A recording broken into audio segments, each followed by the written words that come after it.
Hey everybody, it's Manzoni at noon. I'm gonna do a little bit of a show for you. How's it going? Alright, got my harmonica, got all kinds of stuff here.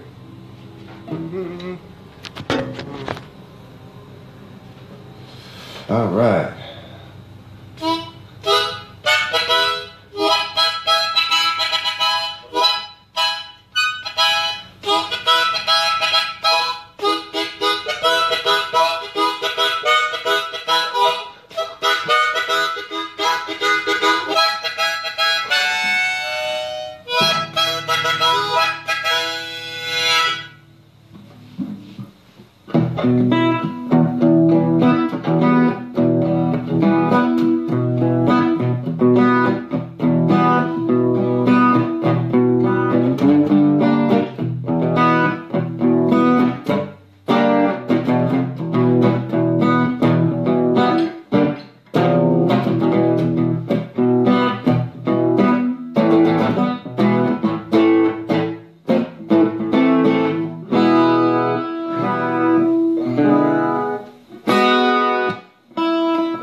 That's getting a little bit dry there. How you guys doing? I'm doing good. Having a good time doing American things in America land.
Now, we got some poetry for you.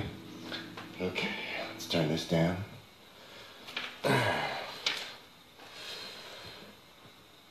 Nuclear spring, the reckoning.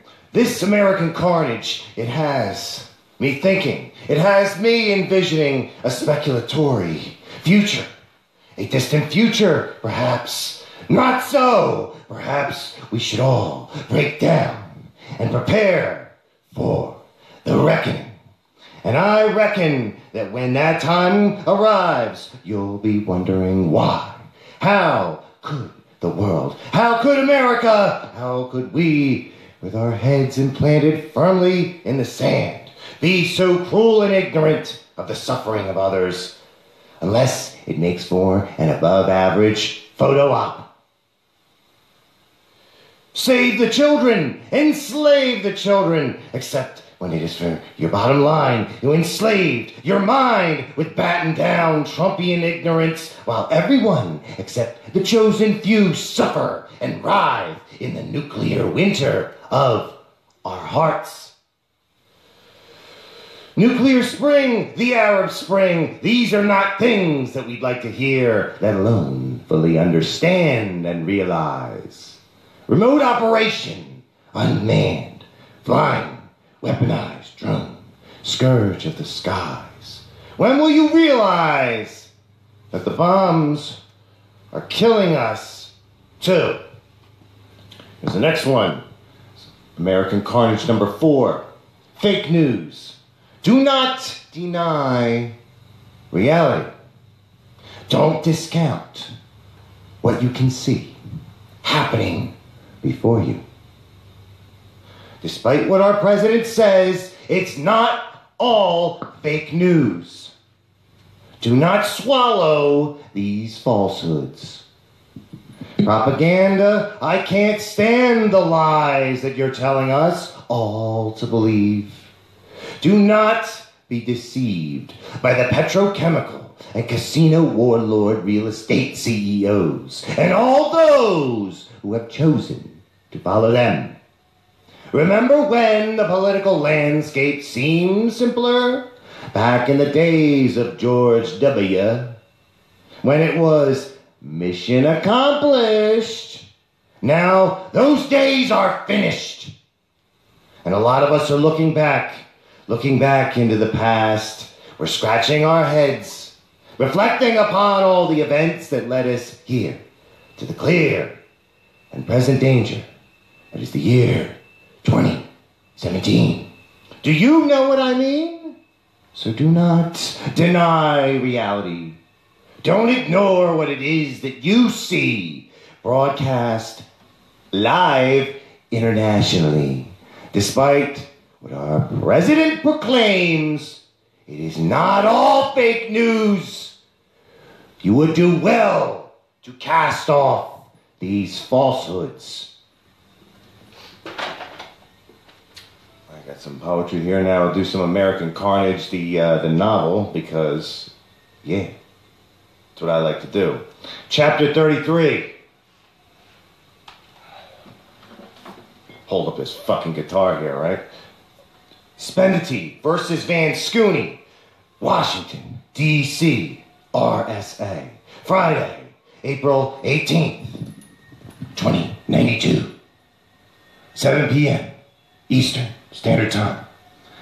It was $1 million a plate fundraiser banquet to which liberal Democratic Massachusetts Senator Miles Spendity, his illustrious extended Playboy family, stars of the wildly popular, if intellectually devoid reality show, Spendin' with the Spendities, and his campaign crew army. They played host to some 800 high-level, platinum-level Democrats who are in opposition to Silas Van Scooney, including, but not limited to, director Corbin Dunlap, singer Patressa Obsessa, actor Maris Kananabaum, rapper Ken Nasty, that S with a fucking $sign on it, prop comic Smiles Davis, producer Emil Roxton Hughes, fashion designer Ignacio Giuti, and Fernando Di Macavati, among others.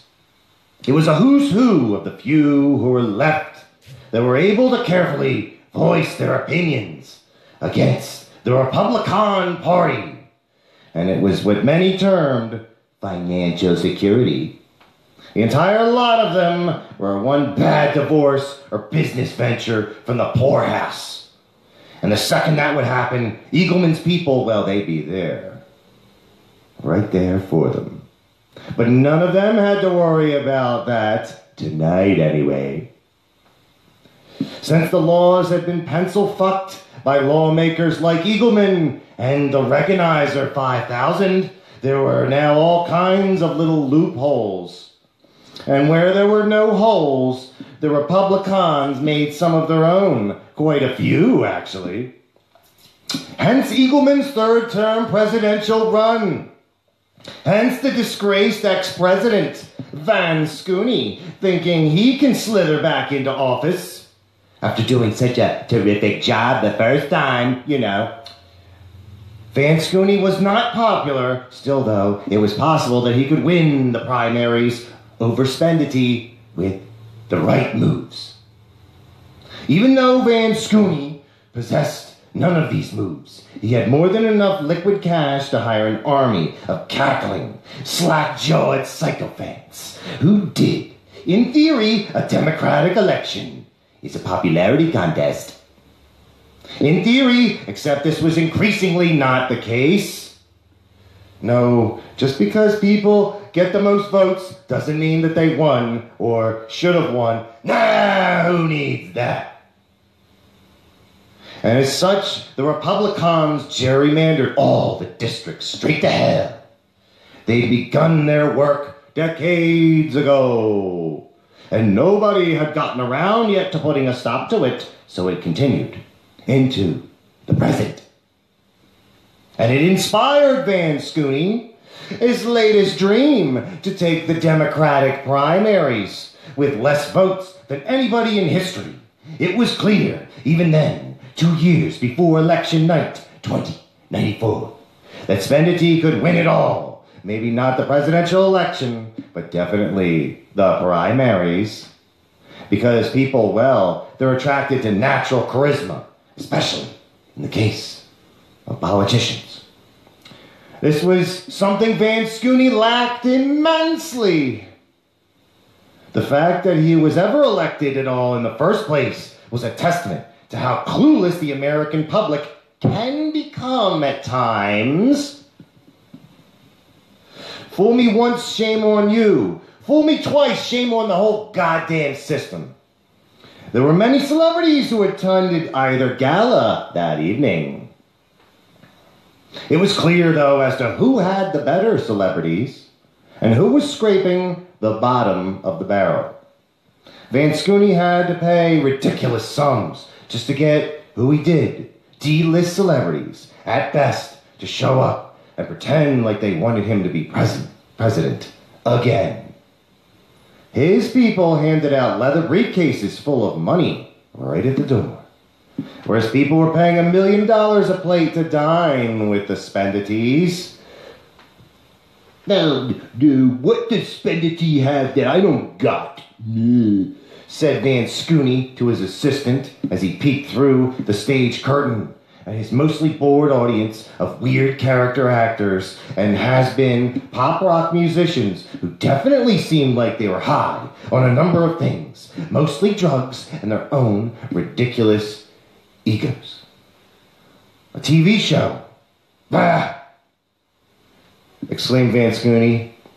As if Lying Miles is ever in it. He shows up for about 3 minutes a season.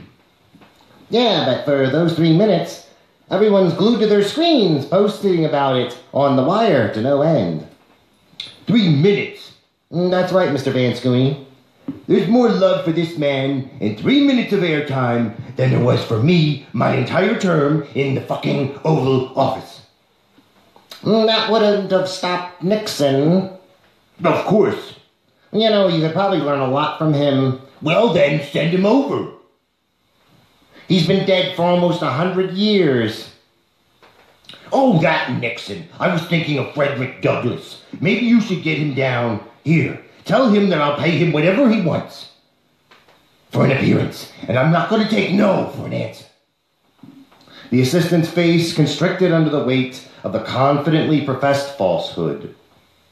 He chose not to correct Van Scooney, instead choosing to act like he was penciling it in on his clipboard tablet.